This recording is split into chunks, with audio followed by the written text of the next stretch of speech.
নাটোরের লালপুর উপজেলায় পদ্মা নদীর তীর থেকে গুলিবিদ্ধ অবস্থায় এক ব্যক্তির মরদেহ উদ্ধার করেছে নৌপুলিশ।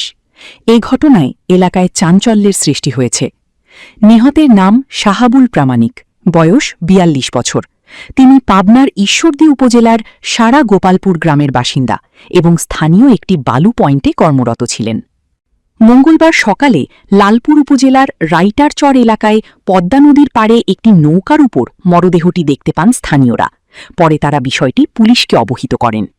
খবর পেয়ে নৌপুলিশ ঘটনাস্থলে পৌঁছে মরদেহ উদ্ধার করে এবং প্রাথমিক সুরতহাল কার্যক্রম সম্পন্ন করে। পুলিশ ও স্থানীয় সূত্রে জানা গেছে, শাহাবুল প্রামাণিকের শরীরে গুলির চিহ্ন পাওয়া গেছে। প্রাথমিকভাবে ধারণা করা হচ্ছে, দুর্বৃত্তরা তাকে গুলি করে হত্যা করার পর মরদেহটি ঘটনাস্থলে ফেলে রেখে যায়।